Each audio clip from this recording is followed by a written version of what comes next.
you go to the nephrologist, the kidney doctor, and he tells you to watch your protein intake.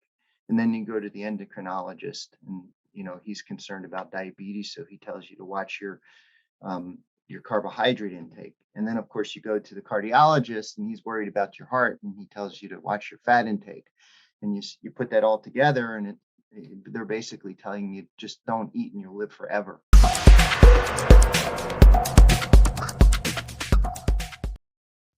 Hi, Shawn. Hey, good morning. Good to see you. It's nice to see you on board the Starship Enterprise there. That's pretty nice nice background. The classic. Yeah, yeah, it is. I wonder, like I said, I remember watching that kid with my dad as a kid for years and years and years. It was definitely, I think, a better version than what we have these days, I suppose. Are For you? sure. Well, let me just first of all thanks, and this is Dr. Jeffrey Gerber, and you're still in Denver, I assume. Is that fair to say? Yes. Awesome, awesome. Littleton, just in the Littleton, suburbs. just Yeah. near there. Yeah, I lived in Cheyenne, Wyoming for a while, and I used to drive past there, to go play rugby in Denver at one point in my life. But well, Jeff, if you don't mind, for those people that aren't familiar with you, would you just share your background? I know you've been doing this low carb stuff for probably longer than many of us have, but go ahead and share that if you don't mind. Yeah. Hello to everyone. My name is Dr. Jeff Gerber. I'm a family physician, and I've been so for over 30 years at this point. Became interested in nutrition about 20 years ago. Just frustrated because of a failing healthcare system, or sick care system, as it were, and taught myself about nutrition and lifestyle, and have been helping my patients ever since. And I still enjoy seeing patients each and every day. Yeah, this is something, I had a discussion with a pharmacist from the UK yesterday, and just talking about, yeah, is your impression, I mean, obviously your practice is going to be unique for you, but I mean, when you look around, you look at the college, you look at the healthcare system in general, getting better or worse, you know, Um, Sorry, you're breaking up a little the bit there. healthcare system. Yeah, can you hear me okay now? I got something about a question about healthcare system. Yeah, I was just wondering if your perspective, when you look at the healthcare system as it is today versus, maybe when you started, are we making progress with regard to lifestyle disease? Are we going backwards? What does uh, the environment look like to you? Yeah, so unfortunately, it's still a bit backwards, and so there's a lot of programs out there in the healthcare system that try to address prevention. Unfortunately, in the context of sick care, so they want to they have checks and balances to see if we're addressing things like um, blood pressure, which is good that the is the patient's blood pressure under control? Are they taking the proper medications, for instance? Regarding heart disease, what's the patient's cholesterol? Are they on cholesterol medication? Of course, we have issues with the role of statins in heart disease. Have they had colonoscopies, mammograms? But what's interesting in these measures, um, they never give us a credit for helping the patient lose weight, although they look at things in terms of diabetes, such as A1C reduction. So indirectly, that's a measurement of weight loss. But indirectly, perhaps there's some measures in there, but we don't get credit for changing people's diets and helping them lose weight. But slowly but surely, that will come into the equation. We'll see. Yeah, and when you say credit, I mean, some of that's tied to incentives and incentivized pay, and in some cases, I mean, I know, uh, like Medicare patients, I remember they were talking about, sort of if you do this, you might have a bigger bonus or something like. Is there financial incentives to sort of, follow these guidelines or follow these algorithms, or, if X percentage of your patients meets a threshold for, and again, it may work different in employed medicine versus private practice, but are you aware of any of that type of stuff? Yeah, so it's actually financial incentive for the physician. And so the insurance companies have to uh, demonstrate to their um, overseeing bodies that their providers are giving adequate care, and these are the measures. And so the insurance companies have actually have money, and so they give an incentive back to the provider that these measures are met. So it is indeed financial, but again, whether or not at the end of the day it truly helps the patient, um, it might in certain contexts, because in elderly people they want to be sure that we see the patient on a more regular basis, which is a good thing. I try to bridge the gap between the nutrition side and the healthcare side of it.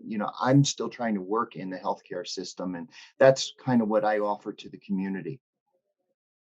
Yeah, and I get, I've had it seems like a lot lately. People, young people, and I'm sure you do. I mean, as you get sort of a little bit of sort of, I guess, a lot of people asking you questions for various reasons. And I get a lot of people, young people in college, maybe even some medical students say, "Hey, how would you navigate the medical healthcare system? It's clearly there's issues with that. Should I even go into medicine?" What would you tell somebody that's like, "Hey, I'm interested in helping people. I want to help them out. I'm thinking about being a doctor. Is it still worth going into? Can you fix it from the inside?" How would you, I mean, like, let's say you're 22 years old again and you just graduated from college and you're going to go to medical school. How would you plot out your career? Would you done anything differently now, knowing what you know now? Yeah, well, that's a great question, Shawn. And I would tell anyone who's interested in healthcare and nutrition to really um, get into the healthcare uh, field and bring about change from the inside. So we need young blood with new ideas. If we totally just turn away from the healthcare model, the healthcare system, we're not going to bring about change. But I'm happy to report that I like going to the gym, and this year has been kind of fun. Um, Getting back myself after the whole pandemic nonsense, and enjoying being in the gym. And I actually bumped into a bunch of med students, local med students, and they're all gym rats, and they're all focused on nutrition, and they're I think second and third year medical students, and they already get it. And I've introduced myself, and they love that I'm a doctor 30 years into it, and I'm focused on fitness and nutrition as well. And I tell them to keep plugging away, and they're already ahead of the curve. And these are the kinds of young healthcare professionals in training that are going to bring about change. Yeah, I agree wholeheartedly. I think and it's kind of interesting, coming from an orthopedic surgery background, it's hard to really do a lot of lifestyle in the context of that specialty. It's just not Yeah. where you go if you want to practice lifestyle medicine. I mean, it's one of those things that if I was saying what would I want to do if I go back, and I avoided primary care because I was like, I didn't want to do primary care because no one gets healthy and all you're doing is pushing pills. That was my perception, 20 some years ago, Oh, 25 years ago. And so then when I realized orthopedics was kind of the same thing, you're just treating chronic disease. Yeah. well, you think the gym rat guys, they're like the biggest muscular guys in the gym that are the med students. Surprisingly, you think they go into orthopedics, but they're actually interested in primary care and prevention and rural medicine. It's fantastic. Yeah, that is. I mean, I think there's a lot you can do from that, and I think the rewards are pretty high. I guess it depends on what you like, but I think there's nothing like telling you, "Hey, you've literally changed my life and made me so much better." And I think despite the lack of financial rewards for doing that, the spiritual rewards you get is probably many times higher. Jeff, how long have you been doing sort of lifestyle within the family practice? Family physician realm. When did you start that?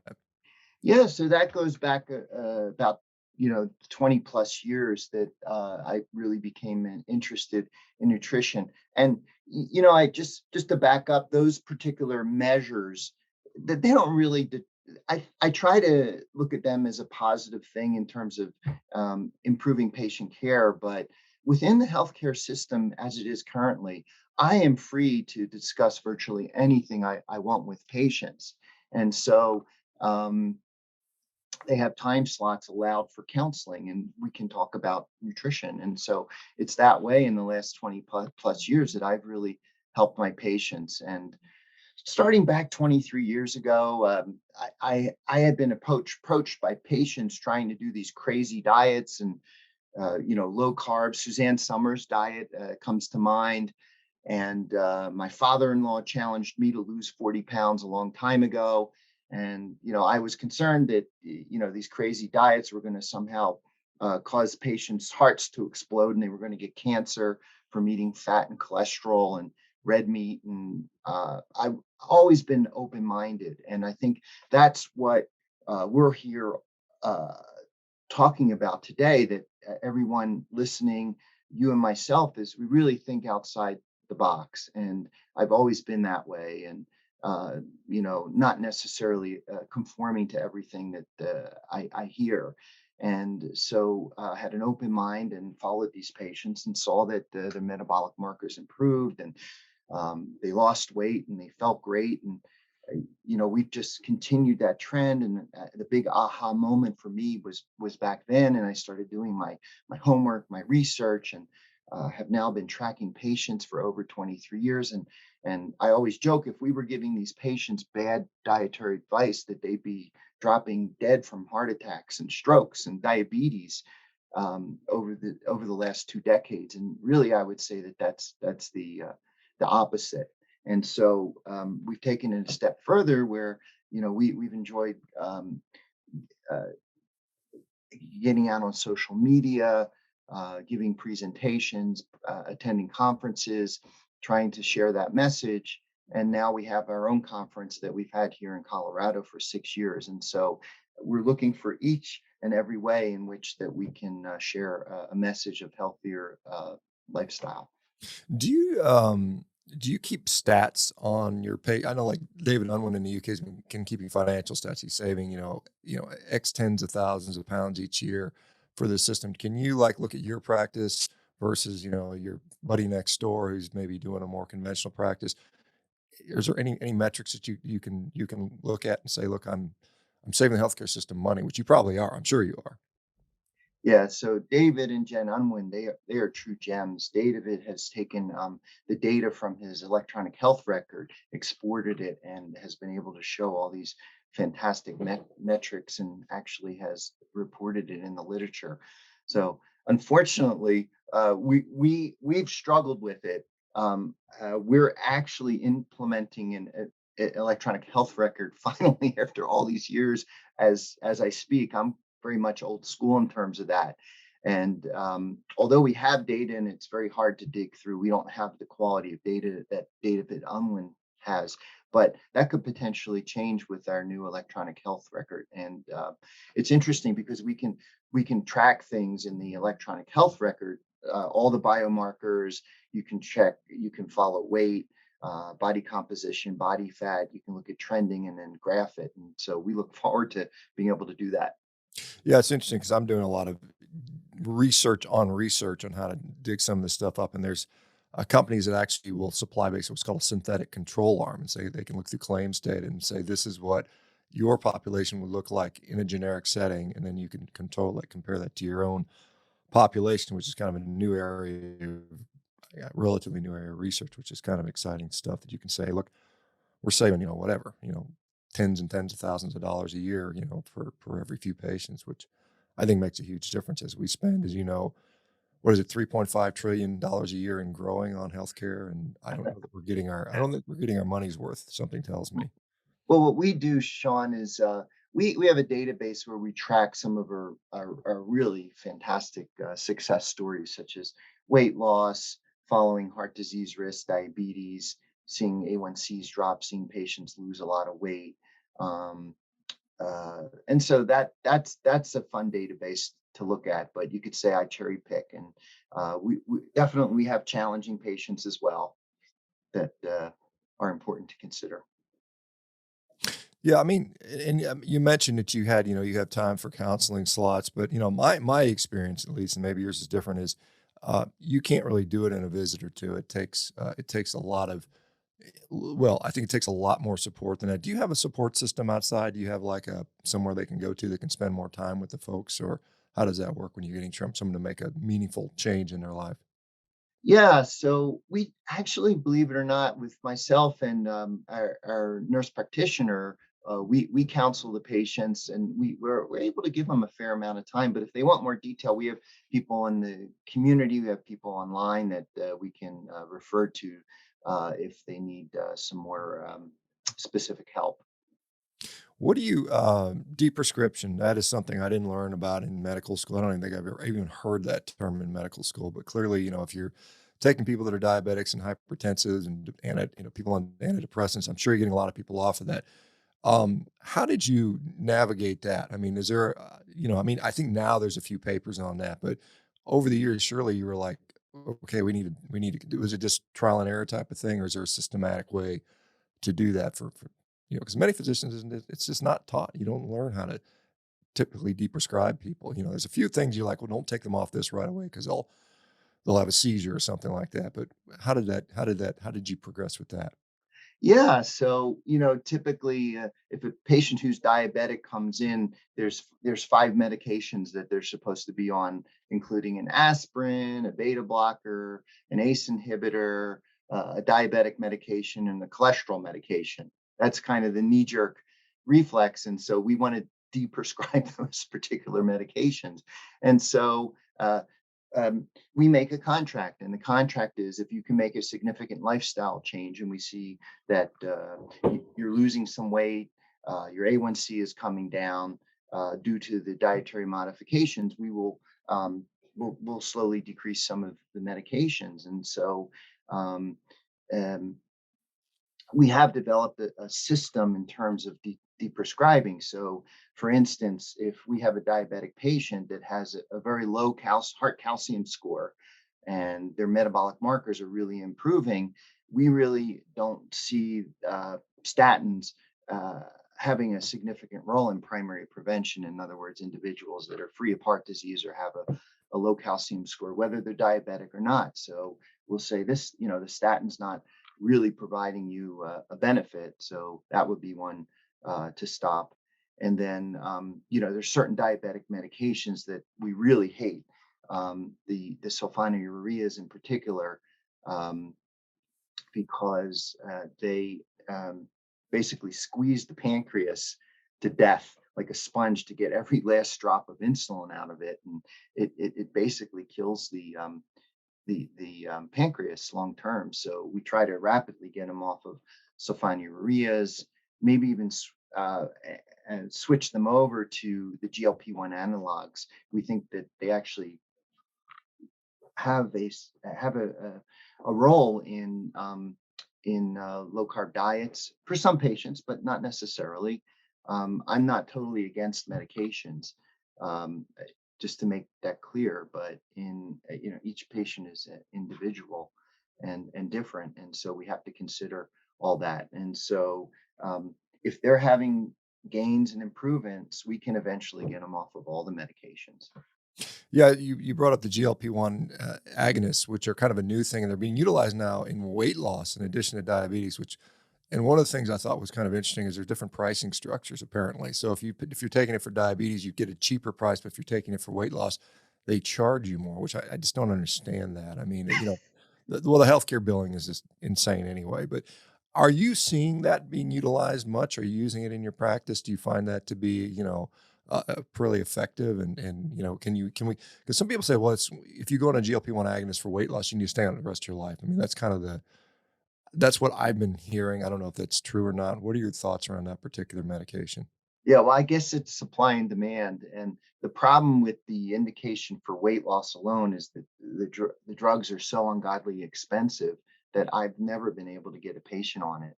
And so the only experience we really have is that patients that are pre-diabetic or diabetic, and we get the insurance to approve the medication. And mind you, the weight loss dosage is twice what it is for diabetes. And so I don't want the conversation to be all about medication, but it's one tool. It what I like about the GLP-1 class of medication is it works in the brain, it works in the gut, it works in the pancreas and the liver, and in particular, it really it adds to the satiety signal. So it does have some benefit in the right patients.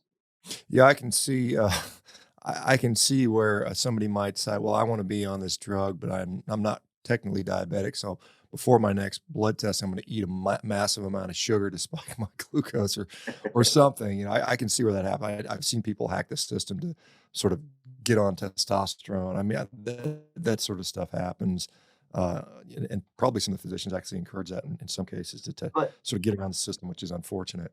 yeah, but again, I would say that we have really shown that diet by itself can again reverse cure and treat diabetes. And, mainstream really hates that because there isn't a medication that can make that claim.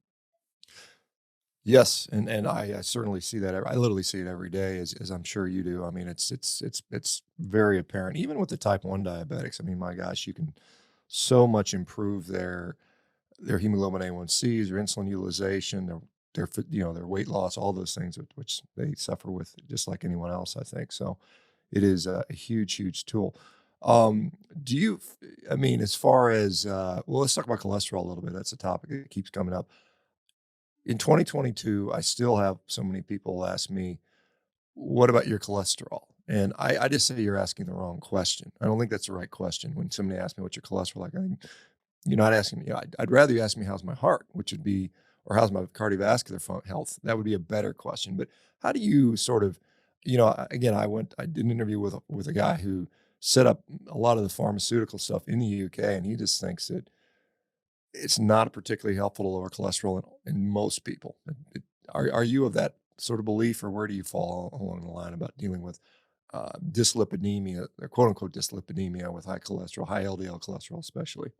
Yeah, Sean. So that is the right question. So we get that all the time. A patient comes in, and so I'm concerned about heart disease and what's my cholesterol, and it is indeed the wrong question. And so unfortunately, the heart associations a half a century ago really conflated this idea that LDL cholesterol was not only the single measurement of health, but also a single measurement of heart health. And so the goal was to get that as low as possible. And if you got it down to say zero, with some of the newer medications, the PCSK9 inhibitors, they're trying to just like eliminate LDL cholesterol from the blood. You're gonna live to forever. And the problem is when you actually look back at the um, going back to even the work of Framingham, the original heart studies, to see what this association is between LDL cholesterol and heart disease,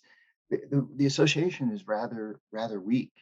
And then when you take it a step further and you go look at the data for cholesterol lowering medications such as statins, um, and heart disease risk, again for primary prevention, the evidence is really rather weak to support. In fact, the Jupiter trial is a classic that goes back into the 90s. That was a classic study that basically told us as healthcare professionals that they should put statins in the water like fluoride. Yeah. And so we when you really look critically at it, you're not really impressed. In fact, in the Jupiter trial, when you start to look at all cause mortality, in other words, dying from other medical causes, um, it seems that the um, the mortality started to rise. But in the study, and this is really a classic, they cut off the study at the point that they see that there's a small benefit to the statin. And so they don't take it out any further to see if there's any mortality benefit. So we actually share this type of information with their patients. And we say, like you just said, the risk is heart attack, stroke, uh, cardiovascular disease itself, not necessarily what's my cholesterol concentration, my LDL concentration. And so, in terms of the risk, we try to redirect it in terms of not necessarily looking at LDL, but looking at the quality of the cholesterol through the ratios, looking at particle size, looking at inflammatory markers, looking at a degree of insulin resistance or not insulin resistance, and heart imaging. And the patients understand. Yeah, there was a study I think came out in early 2021. I think it was based on either the Women's Health Initiative or Women's Health Study. I can't remember which one, but and they ranked the risk factors, and LDL cholesterol I think carried like a 1.3 hazard ratio, whereas diabetes was something like 6 or 10 or something like that. It was almost a magnitude of difference. And so now when people ask me, they talk about their cholesterol and it's high, and then you say, well, maybe you should get a CAC score, maybe you should image things, maybe you should look at these other risk factors. But really, I mean, we should be looking at people that have pre-diabetes or insulin resistance, and those are the people we should be like immediately saying, hey, you are the guys that need to be having this cardiovascular workup. Absolutely. So a 10x risk if you have diabetes compared to looking at an elevation in cholesterol. And so we focus on these other metabolic markers, and you really have to get a full picture to understand what's going on. How often are you recommending sort of plant-based diets? We hear that is that's the only the only proven way to reverse heart disease. At least the claims are being made on data from Ornish and Esselstyn. Do you find that to be compelling to you? Is that part of your calculus for a significant part of your patients? Well, look, the whole argument about plant-based diets, which is just the new term for vegetarianism, is again based from a half a century ago with the dietary guidelines to lower LDL cholesterol and to eat a low-fat diet or a diet that's low in red meat.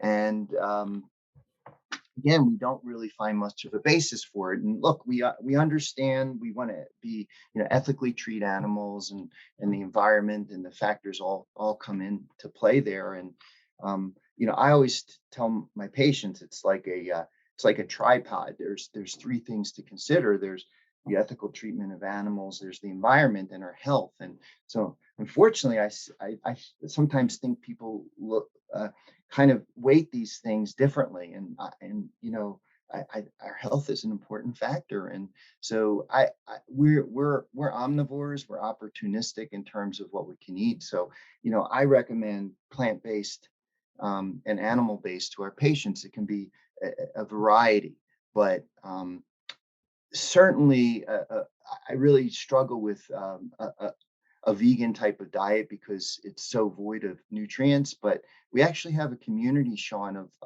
low carb vegetarianism, and it's a bit of a challenge, but it can be done. But these individuals, they consuming dairy.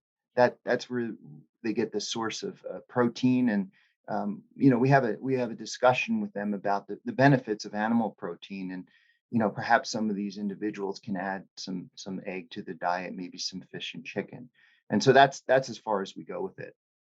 Yeah, I mean, if you look at like DIAS scores, digestibility, the indispensable amino acid scores, milk protein is way up there. I mean, it's probably the most effective, well absorbed protein there is. So you can definitely get high quality protein from milk. Now, depending, there's people that obviously don't tolerate it, and you've got to deal with lactose problems and other issues. But is there like for some people they'll say, well, my cholesterol, my total cholesterol is 450, my LDL is 350.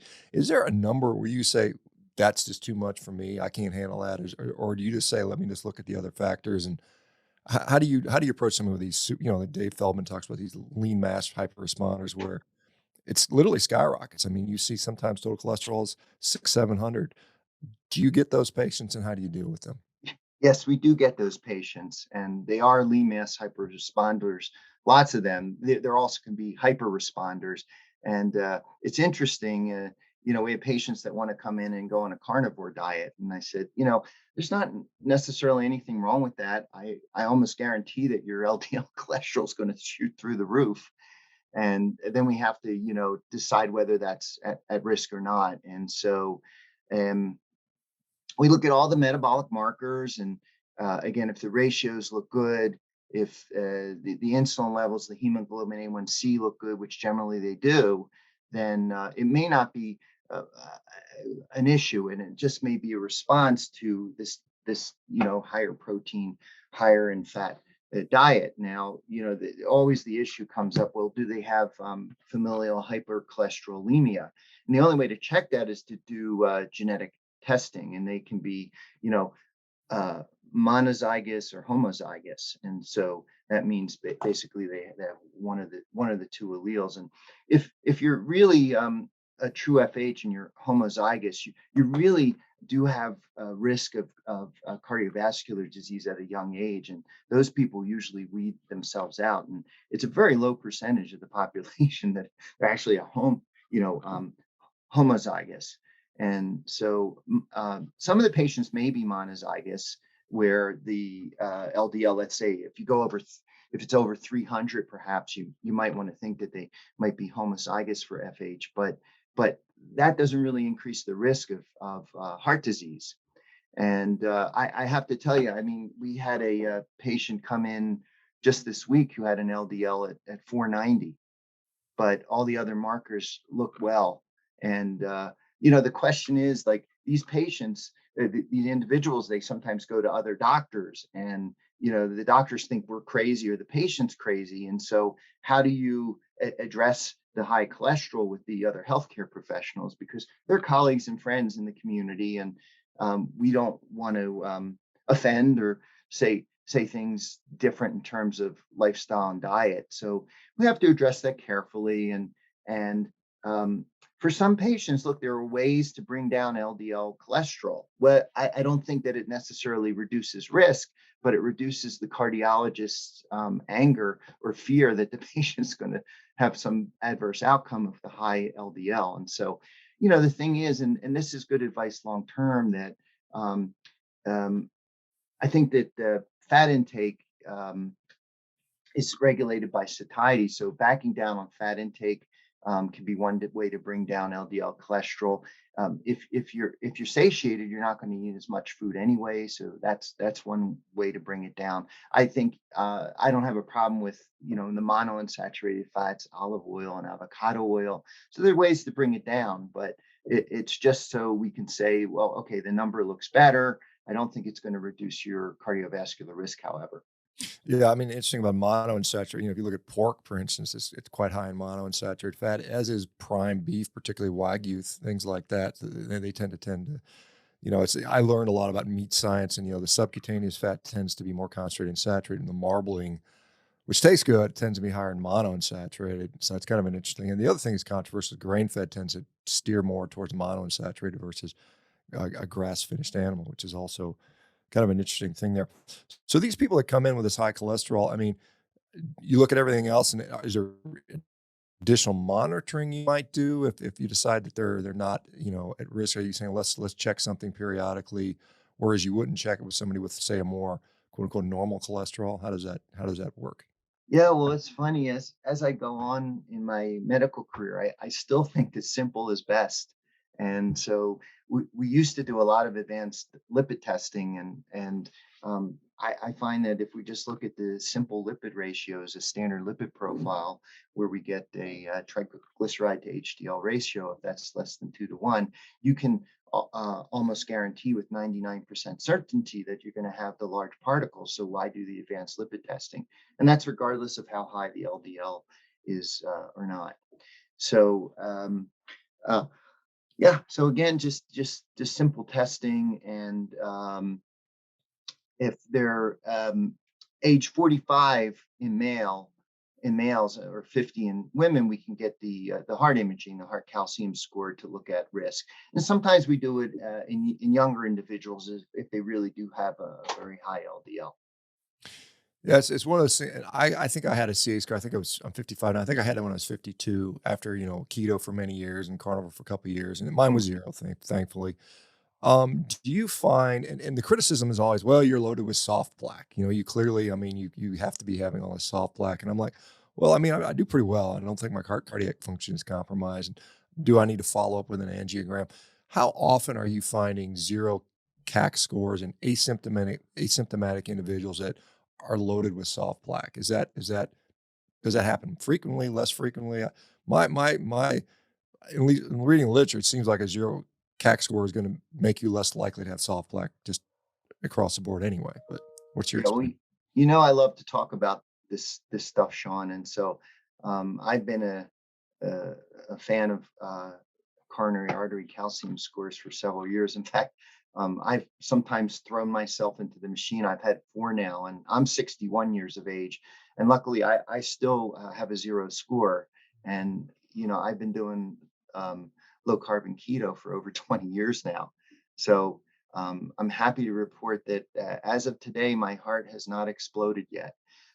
So, um, yeah, and those are really great questions about is the calcium score the only thing you need, and what about the soft plaque? So, as you know, we also have these conferences that I mentioned, and we have a really one of the field experts in calcium scores, Dr. Karam Nasir, who has just agreed to speak at our conference next year. And I believe he's one of the cardiologists that created the term the power of zero. So, meaning if you have a zero score, your 10 to 15-year risk of having an event is less than 2%. Yeah, and the literature actually refers to it as a warranty that you're going to be healthy. But Karam continues to do research, and he's looking at this with Arthur Agatston. He basically is the name behind the Agatston score, and others are doing research. And I think there was just a paper that came out where they were looking at the zero calcium score, and they followed it up with CT angiogram, looking at soft plaque. So it is true that a small percentage of individuals with a zero calcium score will have soft plaque, and the only way to see that is to do advanced imaging, such as a CT angiogram, where you put a little bit of dye into the blood vessel, and just a little bit more invasive, a tiny bit more radiation, and then you can see the soft plaque. And the study shows that the calcium score by itself is still very predictive of not having events.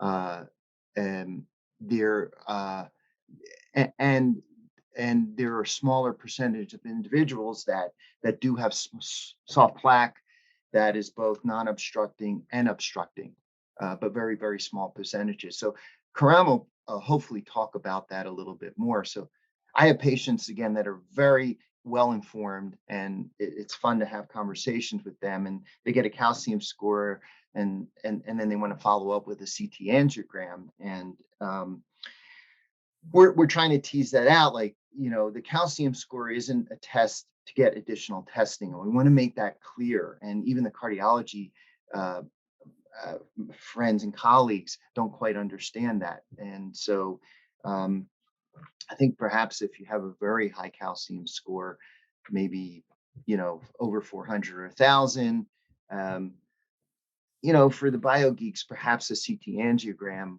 might be indicated. But I really tell people, if you're asymptomatic, meaning you don't have any chest pain or exercise induced discomfort or shortness of breath, I still feel that just the calcium score by itself is adequate. It's just the individuals that, I'm picking on the men. Men are really stubborn. They deny symptoms, but you really have to quiz and interview individuals and say, look, have you ever had, a symptom in your chest, or you were short of breath, or it was something after exercise? And, if they had a high calcium score, I mean, I just jump and they get a cardiac workup. So that's how we deal with that.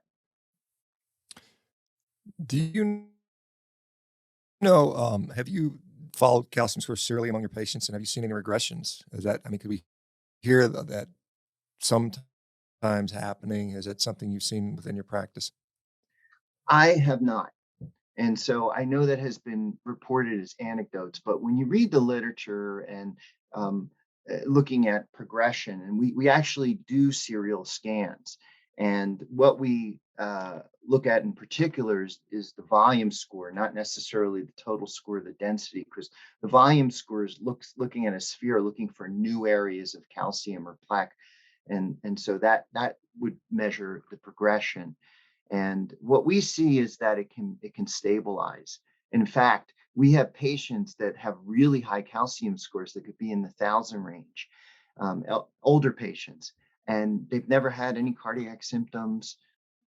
They exercise and they do fine. And we do serial calcium scores, and the volume still remains high, but the same. But if you look at the data, it really show that um, if you can stabilize calcium, even if it's a high score, your risk actually drops down to being equivalent to an individual that has a low calcium score.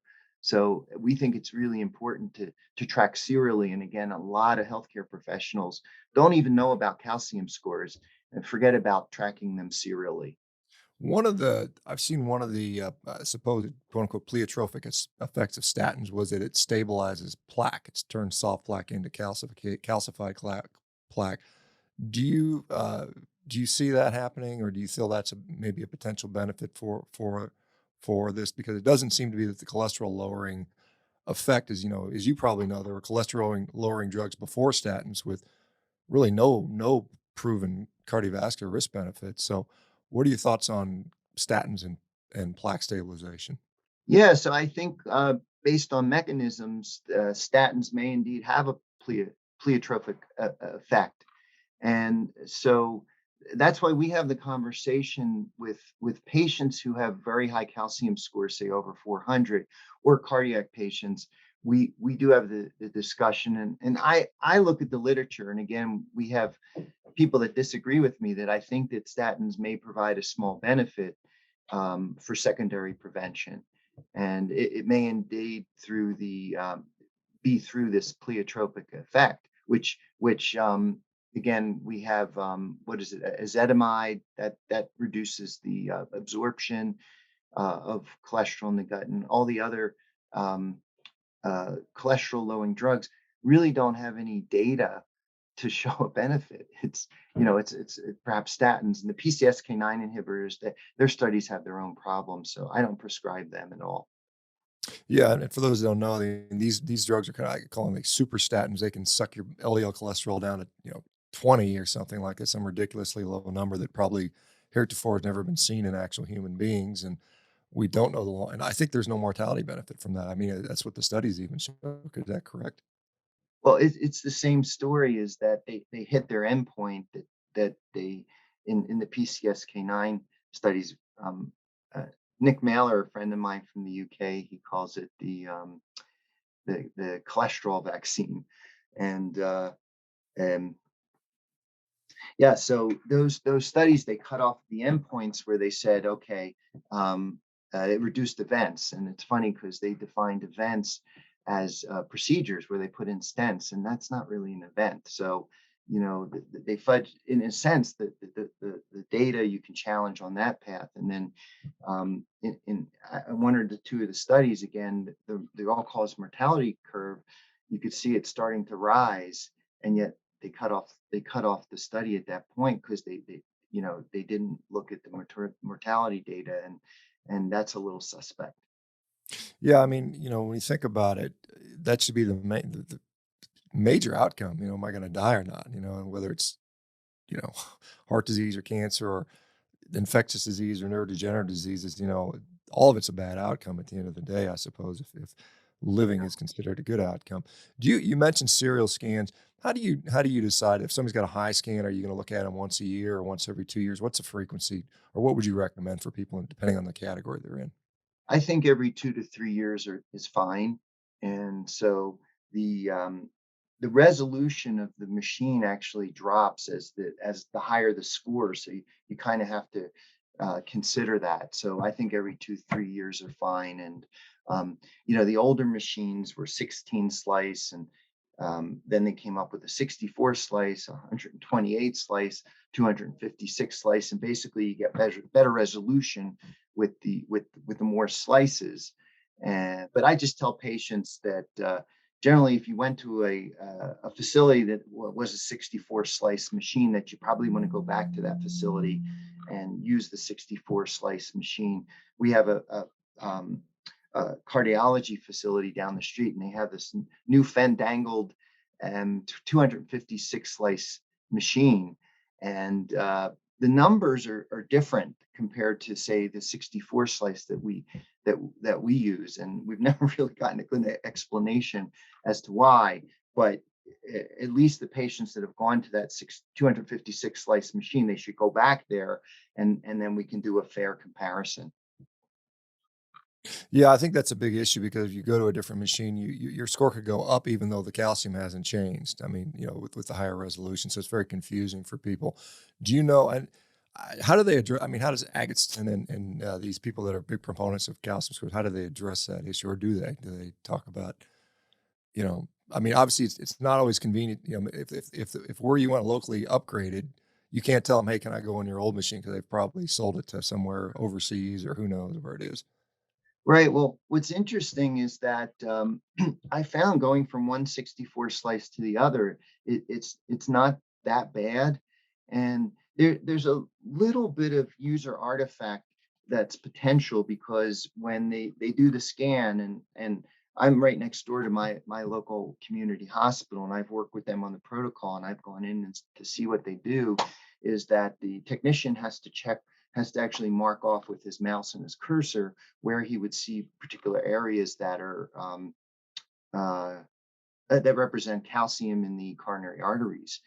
Now, if you're not careful, there's calcium outside of the coronary arteries, and you can accidentally mark that off. So you have to be careful. But I haven't really had a good explanation. The density score seems to be can, pretty standard, but it's the volume score that's there. There seems to be some variation. So, I just tell patients to stick with the machine that they had gone to in the past. Do you find any utility for something called a CIMT score, the carotid intima media thickness testing? Is that something that falls in your sort of paradigm? Yeah, so that's an ultrasound of the carotid arteries, and it's an interesting test. It's a very easy test to do because the carotid arteries are very superficial, and you can have a look in. And so traditionally, the CIMT measures the intima media thickness, and so there was supposedly a correlation between the thickness of the intima and um, your blood vessel age and your risk of heart disease. And again, when we look at that literature, we don't see that there's any correlation. And so it's kind of crazy that we'll have a patient who's in their 40s, they would get a carotid IMT test, and it would say they have the blood vessels of an 80-year-old, and their other markers look really good. Now, what we do like about visualizing carotid arteries is that we can get a limited Doppler study where we can look at plaque or calcium buildup in the artery, which is different than the intimate thickness. And it just gives us a qualitative measure of the degree of atherosclerosis or plaque in the carotid arteries, which is more associated with risk of having a stroke. But it's never been quantified like the heart calcium score. So some patients come in, and it's interesting to get this scan along with the heart calcium score, but we don't. It's kind of an option for our patients. We just, as you just mentioned, we just kind of hopefully have emerged from this sort of pandemic over the last couple of years. And myself and some others would say, hey man, why can't we address some of the underlying comorbidities, which are clearly have a role here? I mean, the sort of the retort with that, well, that takes months and months and months, and we don't have time to have people lose weight. Glycemic control. What has been your experience with how slow or rapidly you can improve someone's, some of the comorbidities? Yeah, well, I just like to say that the pandemic has sucked in every way possible. It's been dreadful to patients' health, to their mental status, to our economy. And look, I mean, it's time to just come out of it. And I'm trying to encourage people to just get back to normal. And look, we have known all along that improving metabolic health can have a significant impact um, long term, and talk about the pathogens knocking at the door, these viruses, that if we're a healthy host we can fend them off. And so we've known this for years, and The question is, yes, we should have and continue to focus on metabolic health. I mean, now that we're out of the pandemic, more people die each year from disease, diabetes, and complications of obesity than have died throughout the pandemic. And so, yeah, we get that, and we will continue to try to keep our patients as healthy as possible.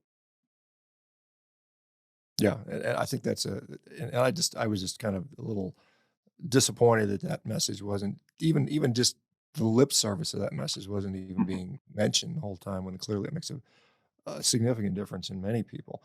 Do you let's see, Jeff.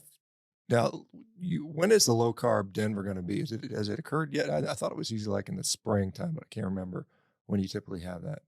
Yeah, so it'll be 3 years since we had the last event, and this one will be coming up February 23 to 26 next year at the Gaylord Rockies, which is a resort right next to the DIA airport. So, we're in the center of the country. The event, if you go to lowcarbconferences.com, that's where you can see all the happenings, and uh, we're really excited that we can have this thing. Uh, I just attended the Metabolic Health Summit in Santa Barbara, and it was just great to get back together with people face to face and just enjoy the conversation. And so, that'll just continue at our conference, and we're working on a great lineup of speakers. Um, some of the regular ones, some people that you may not have heard of, some interesting topics. So it'll be a grand event. Yeah, where do you, I mean, as someone who's been in the low carb keto sphere for now a couple of decades, what have been some of the biggest shifts you've seen? I mean, there's trends, right? I mean, there's you know, keto was a very big trend, and then it was, and then carnivore was getting in there, and then it was high protein. And are we going somewhere next, or is it? What do you see as something that's interesting? I mean, people talk about strength training and sleep, and what's the big thing on the topic? Yeah, Sort of. it's funny when you say that, and I've always thought about it. Well, maybe we should rebrand our conference to whatever the latest, greatest, thing is. And so, yeah, it does change. But at the end of the day, I'd like to think that some of the advice that we gave 20 years ago is similar. But granted, I have learned a lot, and so I think a big trend is. More protein and to reduce some of the fat intake. But this is what I've been discussing with my patients for quite a long time. In fact, we wrote a book with Ivor Cummins back in 2017, and we actually talked about protein sparing modified fast, or a modified version of that, which is kind of the long term. I think as you become metabolically healthy, as you become um, fat adapted, you just naturally eat less food and you eat less fat. And, for myself, I think that you still have to consider fat calories because, fat is nutrient dense. And if you hit a plateau, I'm still of the adage that the calories do have to be considered. And so, we talk about low carb Mediterranean, and I think Diet Doctor now is talking about, a higher protein diet, Ted Naiman's type of diet. And it's something that we've been talking to our patients about it, on, what do you do on the long haul? And I guess that's where it's at today. Who knows where it'll be tomorrow? Yeah, when you talk about protein, I mean, there's all kinds of myths out there. I mean, it's going to damage your kidneys, which is complete nonsense as far as I'm concerned, and what the literature supports. But there is this persistent belief that protein is going to give you cancer and make you die earlier due to, fellows like David Sinclair, Walter Longo, and all these people saying, particularly animal protein. My gosh, if you eat that, you're gonna die tomorrow, and a tumor is gonna pop out of your eyeball. What are your thoughts around protein consumption and longevity and cancer?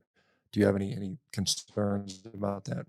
Yeah, well, the classic is the World Health Organization, and their recommendations, and it's based on very, very, very weak evidence to reduce saturated fat and red meat in the diet. And just when I peruse through the literature, we just don't see it that way. And again, when you're looking at dietary studies and the connection between hard endpoints such as heart attack, stroke, and cancer per se, it's really hard to make any connection. But if you have weak associations and to try to make that a causal relation, which is essentially what the World Health Organization does, it's just not true.